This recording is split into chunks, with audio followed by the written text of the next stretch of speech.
ಮಲ್ಪೆಯ 7 ಮೀನುಗಾರರ ನಾಪತ್ತೆ ಪ್ರಕರಣ 40 ದಿನಗಳ ಬಳಿಕವೂ ಯಕ್ಷ ಪ್ರಶ್ನೆಯಾಗಿಯೇ ಉಳಿದಿದೆ. ಅರಬ್ಬಿ ಸಮುದ್ರದಲ್ಲಿ ಭಾರತೀಯ ನೌಕಾಸೇನೆಗೆ ಮಹತ್ವದ ಸುಳಿವು ಲಭ್ಯವಾಗಿದೆ ಎನ್ನಲಾಗಿದೆಯಾದರೂ ಖಚಿತವಾಗಿಲ್ಲ. ಮಹಾರಾಷ್ಟ್ರದ ಸಿಂಧುದುರ್ಗ ಸಮೀಪ 90 ಮೀಟರ್ ಸಮುದ್ರದ ಆಳದಲ್ಲಿ ಕಬ್ಬಿಣದ ವಸ್ತು ಪತ್ತೆಯಾಗಿದೆ ಎನ್ನಲಾಗ್ತಾ ಇದೆ. ಈ ಹಿನ್ನೆಲೆಯಲ್ಲಿ ನೌಕಾಸೇನೆ ಸೋನಾರ್ ಇಳಿಸಿ ಪತ್ತೆಯ ಕಾರ್ಯಾಚರಣೆ ಮುಂದುವರೆಸಿದೆ. ಮತ್ತೊಂದು ಕಡೆ ಮೀನುಗಾರರೇ ಸ್ವತಃ ಸಮುದ್ರ ಶೋಧ ಕೈಗೊಂಡಿದ್ದಾರೆ. ಉಡುಪಿ ಮಲ್ಪೆಯ ಸುವರ್ಣ ತ್ರಿಭುಜ ಬೋಟ್ ಸೇರಿದಂತೆ 7 ಮಂದಿ ಮೀನುಗಾರರು ನಾಪತ್ತೆ ಪ್ರಕರಣಕ್ಕೆ ಸಂಬಂಧಿಸಿದಂತೆ ಖಚಿತ ಸುಳಿವು ಇನ್ನೂ ಲಭ್ಯವಾಗಿಲ್ಲ. ಡಿಸೆಂಬರ್ 15ಕ್ಕೆ ಸಂಪರ್ಕ ಕಳೆದುಕೊಂಡ ಬೋಟ್ ಎಲ್ಲಿಗೆ ಹೋಯಿತು, ಅದರಲ್ಲಿ ಇದ್ದ ಮೀನುಗಾರರು ಎಲ್ಲಿಗೆ ಹೋದ್ರು, ಈ ಕುರಿತು ಎಷ್ಟೇ ಶೋಧ ನಡೆಸಿದ್ರು ಫಲಿತಾಂಶ ಮಾತ್ರ ಶೂನ್ಯ. ಈ ಮಧ್ಯೆ ಮಹಾರಾಷ್ಟ್ರದ ಸಿಂಧುದುರ್ಗ ಪ್ರದೇಶದ ಅರಬ್ಬಿ ಸಮುದ್ರದಲ್ಲಿ ಕಬ್ಬಿಣದ ವಸ್ತು ಸಿಕ್ಕಿದೆ ಎಂಬ ಸುದ್ದಿ ಹರಿದಾಡ್ತಾ ಇದೆ. ಇದು ನಿಜ ಸುದ್ದಿಯೇ ಅಥವಾ ಕೇವಲ ವದಂತಿಯೇ ಎಂಬ ಗೊಂದಲ ಮೀನುಗಾರರನ್ನ ಕಾಡ್ತಾ ಇದೆ. ಸಮುದ್ರದ 90 ಮೀಟರ್ ಆಳದಲ್ಲಿ ಈ ವಸ್ತು ಸಿಕ್ಕಿದೆ ಮತ್ತು ನೌಕಾಸೇನೆ ಸೋನಾರ್ ಬಳಸಿ ಶೋಧ ಕಾರ್ಯ ನಡೆಸ್ತಾ ಇದೆ ಅನ್ನುವ ಮಾಹಿತಿಯೊಂದು ಲಭ್ಯವಾಗಿದೆ ಹೊರತು ಸುವರ್ಣ ತ್ರಿಭುಜ ಬೋಟ್ಗೆ ಸೇರಿದೆ ಎಂಬುದು ದೃಢಪಟ್ಟಿಲ್ಲ. ಅದು ಗೋವಾ ಸರ್ಕಾರ, ಮಹಾರಾಷ್ಟ್ರ ಸರ್ಕಾರ, ಕೇಂದ್ರ ಸರ್ಕಾರ ಎಲ್ಲರಲ್ಲೂ ಕೂಡ ನಾವು ನೇರ ಸಂಪರ್ಕಕ್ಕೆ ಬಂದು ನಮ್ಮ ಈ ಬೋಟ್ ಪತ್ತೆನೇ ಆಗ್ತಿಲ್ಲ, ಇನ್ನೆಲ್ಲಾದರೂ ಬೇರೆ ರಾಷ್ಟ್ರಕ್ಕೆ ಹೋಗಿದೆಯಾ, ಹೇಗಿದೆ ನಮ್ಮ ಆತಂಕವನ್ನು, ಕುಟುಂಬದ ಆತಂಕವನ್ನು ನಾವು ಈಗಾಗಲೇ ಸರ್ಕಾರ ಪತ್ರಗಳು ಒಂದೇ ಅಲ್ಲ, ದೂರವಾಣಿ ಮೂಲಕ ಕೂಡ ಸಂಪರ್ಕದಲ್ಲಿದ್ದು ಎಲ್ಲರ ಜೊತೆಯಲ್ಲೂ ಕೋಆರ್ಡಿನೇಟ್ ಮಾಡಿ ಈಗಾಗಲೇ ಒಂದು ತಾರ್ಕಿಕ ಅಂತ್ಯಕ್ಕೆ ಬಂದಿದೆ.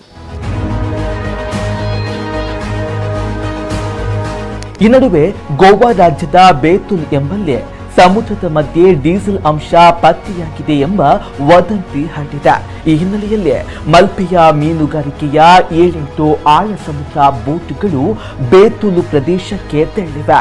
ಜನವರಿ 22ರಂದು ಪೊಲೀಸ್ ತಂಡ ಅಲ್ಲಿಗೆ ತೆರಳಿ ಪರಿಶೀಲನೆಯನ್ನ ನಡೆಸಿದಾಗ ಅಂತಹ ಯಾವುದೇ ಕುರುಹುಗಳು ಕಂಡು ಬಂದಿರಲಿಲ್ಲ.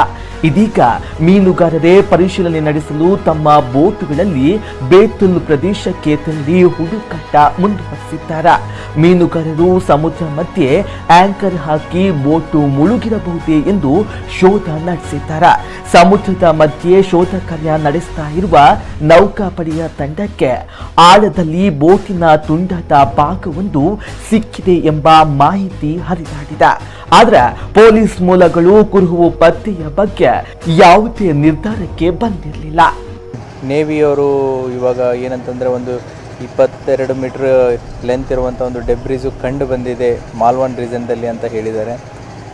ಅದನ್ನು ಇಮೇಜನ್ನು ಕ್ಯಾಪ್ಚರ್ ಮಾಡೋದಕ್ಕೆ ಇನ್ನೊಂದು ನೇವಿ ಶಿಪ್ಪನ್ನು ಅಲ್ಲಿ ಡಿಪ್ಲಾಯ್ ಮಾಡಿದ್ದಾರೆ. ಅದನ್ನು 3 ಡೈಮೆನ್ಷನಲ್ ಇಮೇಜನ್ನು ಕ್ಯಾಪ್ಚರ್ ಮಾಡಿ ಅದು ಯಾವುದು ಡೆಬ್ರಿಸು ಏನು ಅಂತೇಳಿ ಅದನ್ನು ಪತ್ತೆ ಮಾಡುವಂಥ ಒಂದು ಕಾರ್ಯ ನಡೀತಾ ಇದೆ.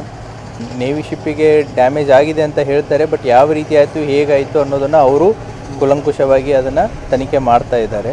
ಬಟ್ ನೋಡಬೇಕು ಏನು ಅಂತಂತೇಳಿ, ಇನ್ನೂ ಕನ್ಫರ್ಮ್ ಆಗಿ ನಾವೇನು ಹೇಳೋಕ್ಕಾಗಲ್ಲ. ಡಿಸೆಂಬರ್ 15ರಂದು ಕಾರವಾರದಿಂದ ಮಹಾರಾಷ್ಟ್ರಕ್ಕೆ ತೆರಳ್ತಾ ಇದ್ದ ನೌಕಾಪಡೆಯ ಹಡಗಿನ ತಳಭಾಗಕ್ಕೆ ಮುಳುಗಡೆಯಾದ ಬೋಟೊಂದು ಡಿಕ್ಕಿ ಹೊಡೆದು ಹಾನಿಯಾಗಿದೆ ಎಂಬ ಮಾಹಿತಿ ಲಭ್ಯವಾಗಿತ್ತು. ಈ ಹಿನ್ನೆಲೆಯಲ್ಲಿ ನೌಕಾಪಡೆಯ ಸೋನಾರ್ ತಂತ್ರಜ್ಞಾನದ ಮೂಲಕ ಸಮುದ್ರದ ಆಳದಲ್ಲಿ ಶೋಧ ಕಾರ್ಯವನ್ನ ಆರಂಭಿಸಿತ್ತು. ಒಟ್ಟಾರೆ ನೌಕಾಪಡೆಯ ಕೆಲವೊಂದು ಕುರುಹುಗಳು ಸಿಕ್ಕಿರುವ ವದಂತಿಗಳು ಹರಿದಾಡ್ತಾ ಇರುವುದು ಹೌದು. ಊಹಾಪೋಹಗಳನ್ನ ನಾವು ನಂಬುವುದಿಲ್ಲ. ನೌಕಾಪಡೆಯು ತನ್ನಲ್ಲಿರುವ ಎಲ್ಲ ತಂತ್ರಜ್ಞಾನವನ್ನ ಬಳಸಿಕೊಂಡು ನಾಪತ್ತೆಯಾದವರನ್ನ ಹುಡುಕಿ ತರುವ ಕೆಲಸ ಮಾಡಬೇಕು ಎಂಬುದು ಮೀನುಗಾರರ ಆಗ್ರಹವಾಗಿದೆ.